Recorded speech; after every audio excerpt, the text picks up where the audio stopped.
Hello, hello, welcome in. Amanda here from Sober and Beyond. I don't know if you can see this microphone be in the corner a little bit. There we go. I facilitate meetings, group meetings at a rehabilitation center, an addiction rehab. And Tuesday, I like to go live here on YouTube to discuss the topic that we covered in the group. I'm Amanda, founder of Sober and Beyond. My focus is on supporting the friends and family members of addicts. I lost my younger sister to an addiction.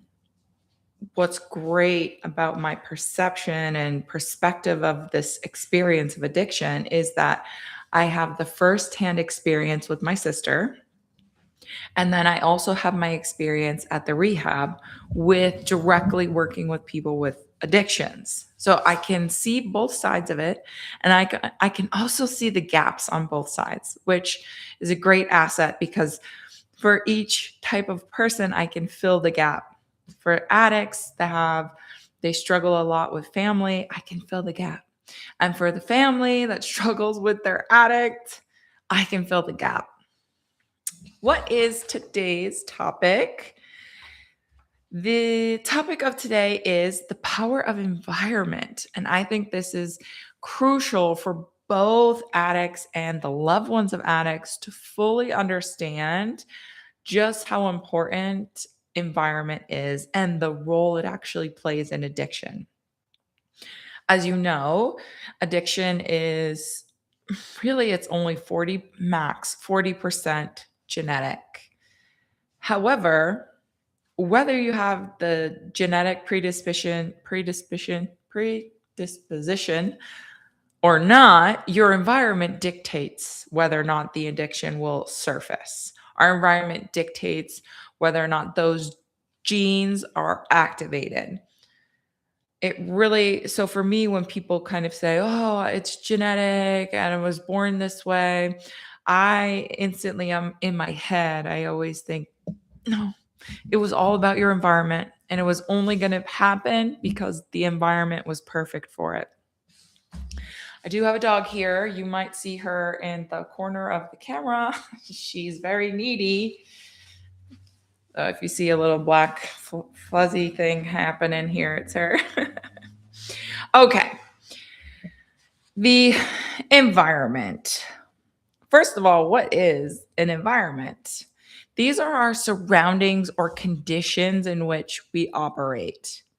It's more up than location because I think sometimes we can conceptualize environment as maybe our neighborhood, our country, our city, but our house, it's more than that. It's the people that are around us, routines, it's media, and that's social media as well as online news media. And it's also our housing and so forth. Our environment affects our mood, our choices, and risk of relapse. That's right. Your loved one went away to rehab. They got better. They came back out, went in the exact same environment. Well, guess what? They are going to relapse. And there's zero doubt in my mind about that. The only question would be, when are they going to relapse? 100% they will relapse. And I see this a lot at the center. People go away. People go into the rehab. They do their work. They get out, go back home.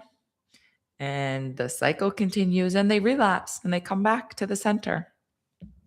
Environment is crucial in recovery, in supporting sobriety, but it also plays a huge part in why the addiction became a thing and whether or not that addiction will continue. Unfortunately, we can't always control our environment.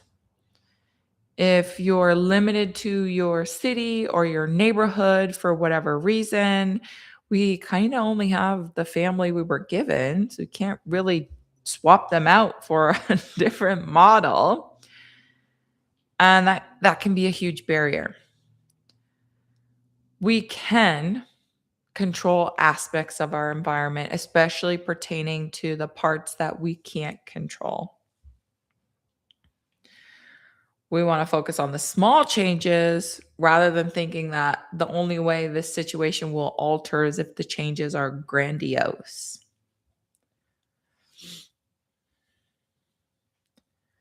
And as you know, our environment, it absolutely impacts whether or not we're successful, just in life in general.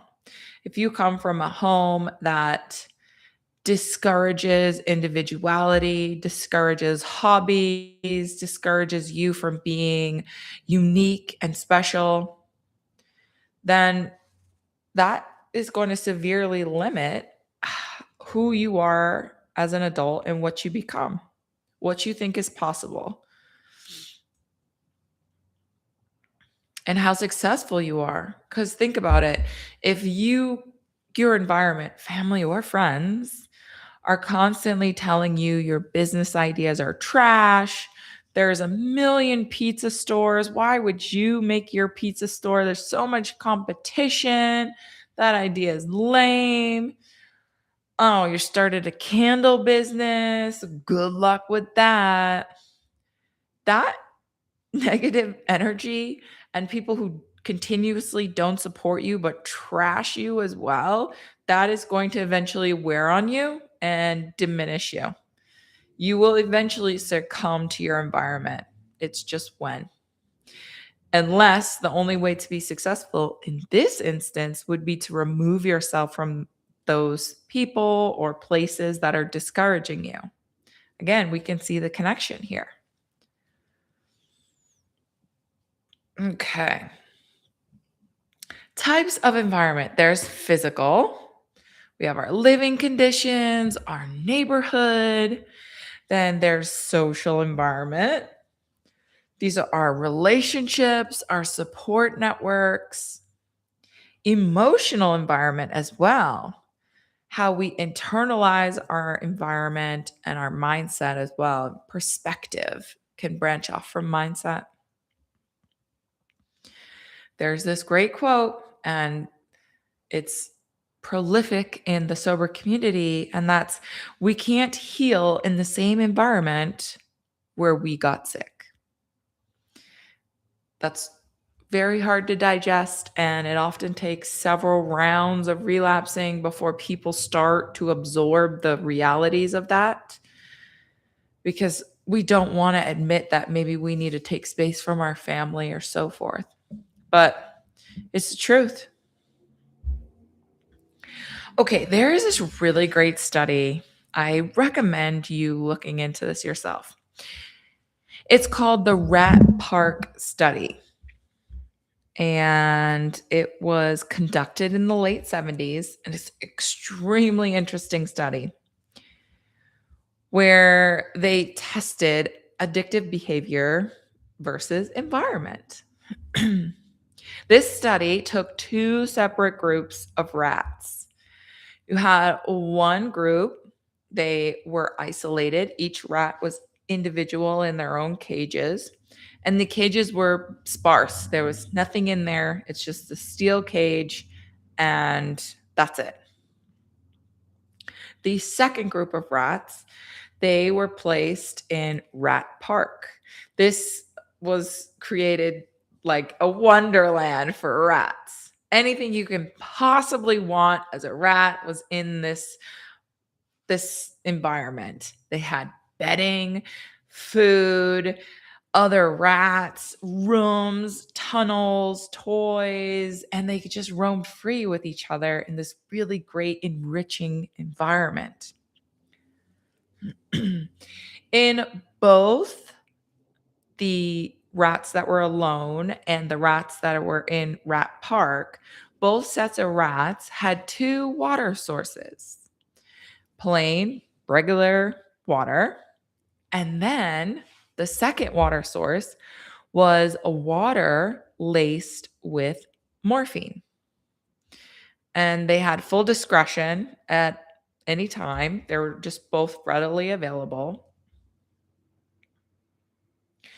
What they found was the rats who were isolated, they almost exclusively drank from the morphine laced water. They Several of the rats would actually overconsume it and overdose. Almost all of the rats actually became addicted to the morphine water, but they would just always go for the morphine water. The other group of rats, the ones that are in the park, they're mating, they're nesting, they're in tunnels, they almost never chose the morphine water. Almost never. When they did, it was just a few of the rats, and it was completely recreational. It would just go for the morphine water one afternoon and then wouldn't touch it again for a few weeks, a few months, so forth. They kind of just used it as a fun. Same access, same ability, but the rats who were in the park felt there was no need for this morphine. Whereas the rats that were alone felt like all they had was the morphine. They didn't have anything else. To further test this theory, what they did was they took the rats that were addicted to the morphine and they put them in the rat park environment. And they wanted to see, would they still, in a different environment, would they still choose the morphine water? Almost none of those rats continued to use the morphine. Almost none. Their addiction went away when their environment changed. And that's huge. That's very impactful. Yes, we're talking about rats, different things in general. Yes, I know. And we have done human studies. Though on my sheet here, I see a study done in 2004 about how relapse is triggered through environment. But this study in the 70s really highlights how impactful our environment is on us. And people respond the same way. When you've got nothing going on or your life is just in distress, you're perhaps hopeless, there's no way to cope, no way to change the environment, we'll often just seek the best way to manage. And what we see at the rehab is, gosh, some of the people who come through there started using at 10 years old. That was the youngest I've heard so far. 10. I've heard several people starting at 12 years old. And more commonly, I hear around 13, 14. Can you imagine a little baby 10-year-old starting to use substances? They have no way to leave their environment. A 10-year-old, 12-year-old, 14, they're not going to be able to just pick up and leave. They have to stay there. There's no other options for them. How can they manage in that situation? Substances could come into play. The study conducted, this alternative study that I was just talking about, is conducted by the National Institute of Health, NIH, and they did that study in 2004. Excuse me. And the study really focused on how relapsing is triggered through environment, whether that's stress, housing, or particular cues. The study found that home environment was the most powerful trigger to a relapse. And it's often because it was intertwined with memories of the past. Could also, I'm guessing, also would be a lot of stress and perhaps behavioral issues that resurface. Triggers were commonly involved involved in clusters of elements such as places and people, events and emotions. So we're combining more than one thing. I heard the about a rehab, they had this event and it was like kind of set up as a concert, and it was outside, and next to the event there was a bar and lots of people, and it was the weekend. A lot of the people at the rehab were triggered. They were at this concert, and if you think maybe they participated in raves or they went to a lot of clubs, so they're kind of in that environment of prior being intoxicated, and seeing the bar right next to the venue and watching people outside drinking their drinks and enjoying the event. The whole thing was extremely triggering for a lot of them. And it's because they were placed in this environment that triggered something from their past. And they were also being exposed to people consuming alcohol, and they had these emotions surface because of it. It's just a culmination of things. Many people try to use avoidance as a strategy. However,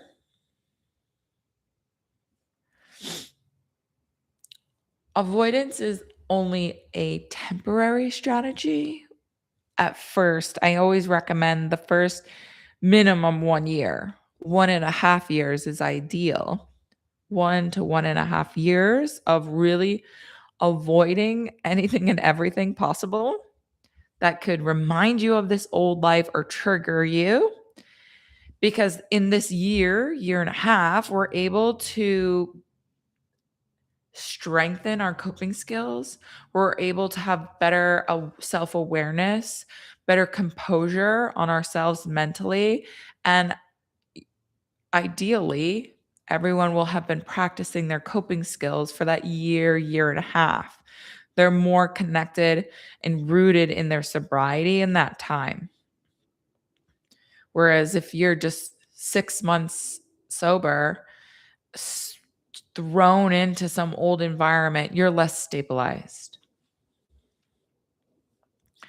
Okay, and in this study from the NIH,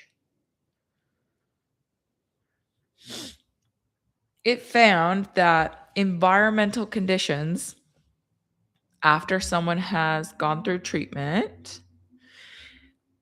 strongly predicts their relapse rate, to what degree they're at risk and to what degree they would relapse, what their rate would be. And this includes social and physical contexts, which influence substance use behaviors.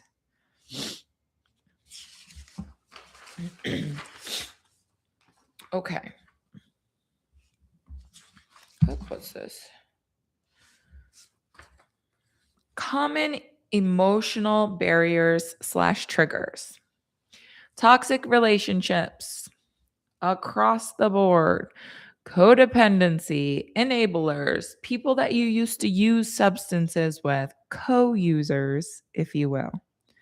That's one of the top barriers, are the relationships and how we engage with one another. Another barrier is unstable housing or returning to a place that's triggering. Poverty, stress, and unsafe neighborhoods is high up there. Because some people, maybe you live in a neighborhood where there's substances are prolific, or people are asking you if you want something just when you're walking down the street. That's a huge trigger. Of course, people. And excuse me, I'm so tired. With people, I want us to really ensure that we understand it's not just people that they used with. It's all types of people can be triggering, and because all types of people are engaging in our environment, there's possibility that a lot of people could be triggering us. Places, bars, bathrooms, streets. It could even be, doesn't even have to be the same exact place that you've ever been. Like my earlier example of this outdoor concert, none of them had ever been there before. It was the overall theme of the location. This is like a club, or this is like EDM type of an event. Kind of brings up old memories of other places. Things, paraphernalia, of course, could even just be a lighter, a syringe. Diabetics use syringes, maybe you're going to the doctor.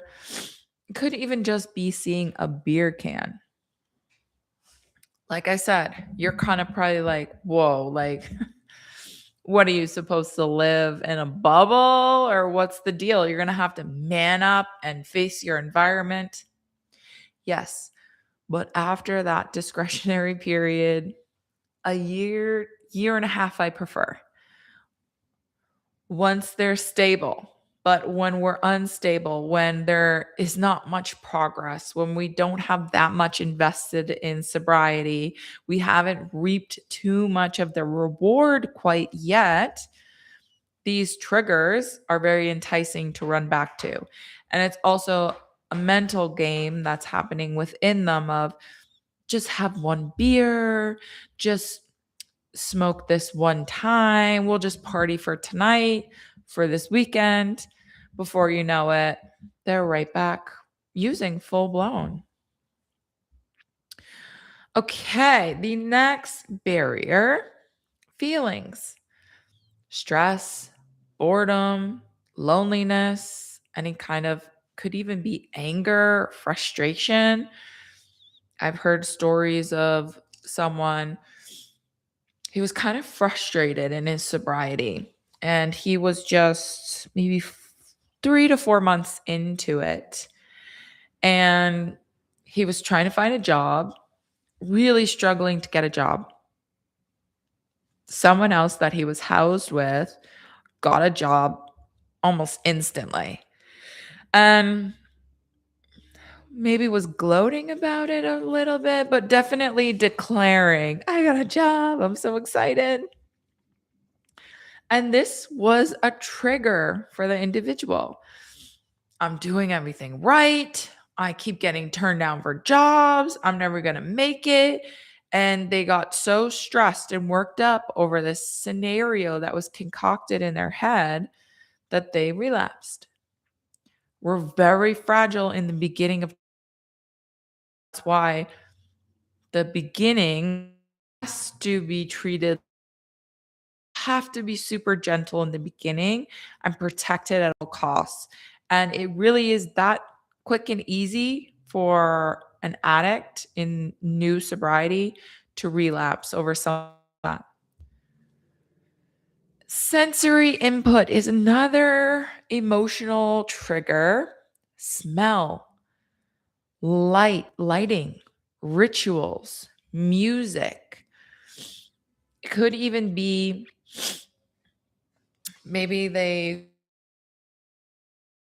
house had this flickering light bulb and they have this memory of fading into their substance and watching this flickering light bulb. And it could be they're sitting at home a little frustrated about something and their light bulb in their house starts flickering. That's enough to be a trigger for them. They would ideally then have to start implementing coping skills and the mechanisms they've been taught to use in order to respond to that trigger. But that's enough to trigger a relapse. If they weren't proactive in recognizing the trigger and making action steps to correct their experience or to address their experience, that a flickering light bulb that they remember from when they were using is enough to send them on a spiral. And what we know is that people tend to be able to withstand negative environments for the sake of personal. Wait, hold on. What did I write? Let me read this first. Okay, that's what I wrote. Especially within addiction, we might put up with a negative environment if we think we can gain something out of it. And that's what addicts do. They sacrifice great deals of themselves. It's actually, they sacrifice all of themselves for their addiction. And sometimes that can cause these manipulative behaviors where they know if they exchange this, they can get that. And there might be this willingness to sacrifice staying in a negative environment for something else. And what we know is that family can often make addicts feel guilty for their recovery or taking too long. And family can sometimes coerce an addict back into an old environment. And the addict might feel guilty, might feel like they have to be there for whatever's going on. Someone's sick, someone needs me. And they might feel like there's this mandate on them to stay in this unhealthy this unhealthy or negative environment. What are some strategies to change or adapt environment? The first one is choosing and maintaining sober friendships and peer connections. As the family members of addicts, this might be really hard for you because your loved one is going to change everything about their life: who they're hanging out with, what they're doing, how their spare time is being used, what their hobbies are. And this might include distancing themselves from you. And that's very real because if you are not having your own awareness and on your own journey of developing yourself past this experience of loving someone with an addiction, if you're not on your journey, then you will probably get left behind if your loved one is going to be successful in their recovery. It's just how it is. They have to choose sobriety, everything. They have to choose healthy, everything in order to be successful. The other strategy moving forward, creating structure, making sure the home is safe, and making sure where they're spending time is safe. Limiting media/social influences that promote use. Excuse me. This could even be movies where, and we might not even realize it because one day I was in rehab and we were chatting about movies and environment. And for some reason, someone brought up Breaking Bad. And I was like, oh, that's not even that bad. And they all screeched to a stop. And they were like, what? And I thought about it. I was like, wait, actually, yeah, that's pretty crazy. I just said that. Breaking Bad is not a good movie, good TV show to be watching if we're newly sober or if media is influential to us.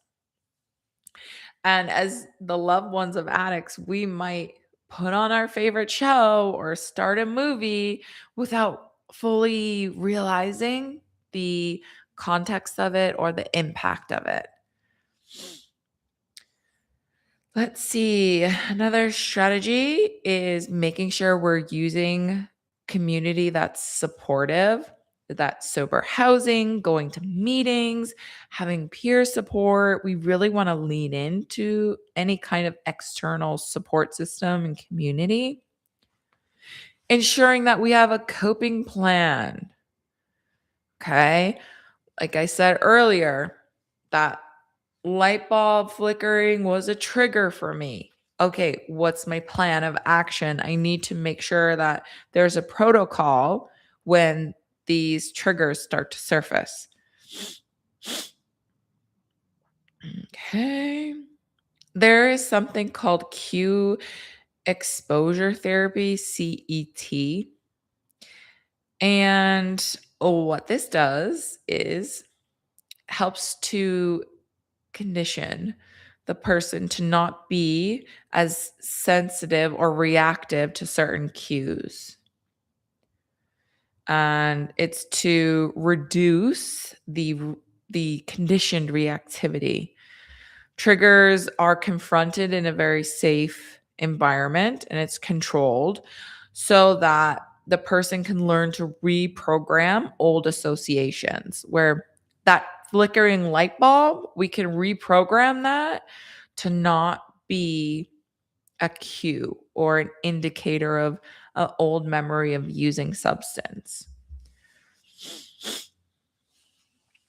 The other strategy, environmental enrichment, engaging in activities, creating a community and actually engaging in this community, having stable and safe housing, and also creating peer groups of people that we can connect with. I knew of a guy at the rehab. He started an online, what is it? Twitch? Yeah, it's like a streaming platform. And he started a group. I think they play video games. I don't know the details of it. That he started a group on there and all of them get together, I think once or twice a week. They play video games and they do a little chat and it's all virtual. So curating this peer support and environment. The next strategy, stress reduction,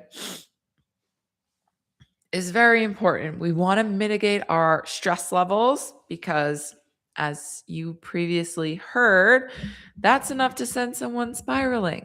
Stress. Can we mitigate it? Can we reduce the stress? And as family, it might be as simple as not offloading onto them, not telling them the AC in your house is broken or that someone is sick.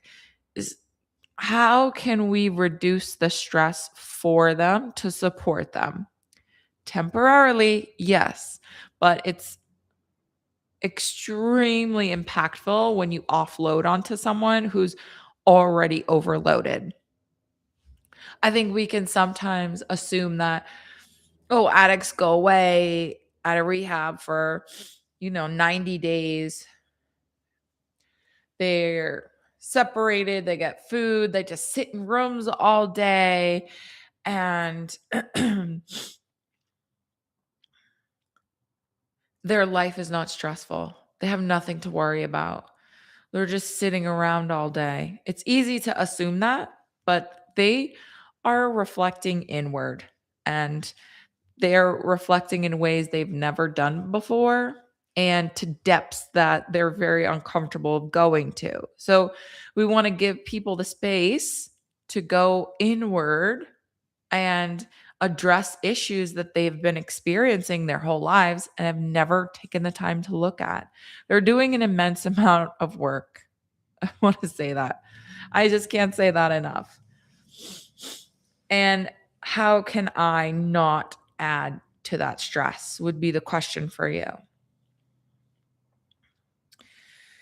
The next strategy, micro environment. So, is there a small space for them? Do they have a corner where they can meditate or a relaxation center or maybe where they go and they read or where they go and decompress? We want to make sure that they have micro spaces where they can just be alone. They can block out noise. Maybe it's in the backyard. It could also be inside the house.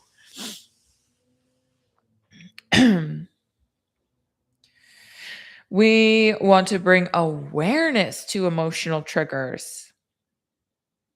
What sets you off? What's inducing a craving? What makes you feel like you're peaking in your stress?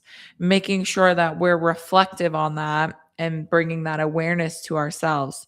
That might include journaling, doesn't have to though.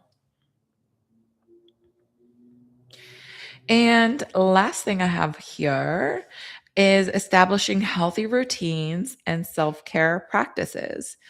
Their recovery really thrives on having a healthy routine. That might sound boring, or usually Thursday nights they go to a meeting and you want to go to dinner on Thursday night. Like, I get it. But with sobriety, it's actually life or death. And it's not just, oh, go next week or go tomorrow. Having this routine is their stability. It's how they're building their new life. I'm trying to figure out what their new life looks like. They have to have this routine. And the more the family tries to go against the routine or tries to get them to abandon the routine, the less likely that they'll be successful if they continue a relationship with you. And guys, I just got to say the truth. They will have to ultimately choose you or sobriety. That's the truth. And as far as the self care practices, we know addicts, one of the first things that goes is self care. Maybe their eating is erratic. They're not bathing regularly. Clothes are crazy. Maybe their clothes are dirty. They're not concerned with any of that. They're concerned with their substance and alleviating any pain that they're having from not ingesting the substance.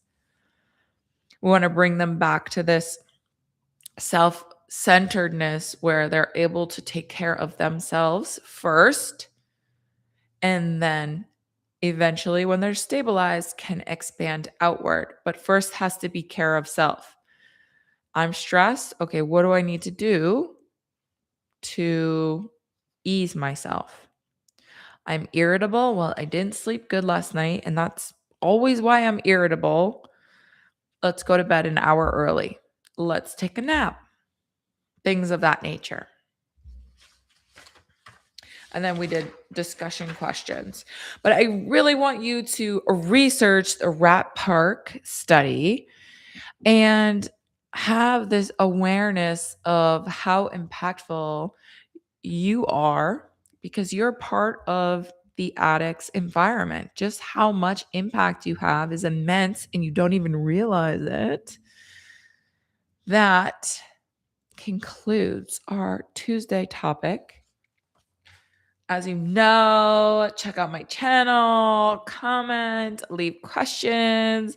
I'm at soberandbeyond.com, and I will see y'all next week. Bye.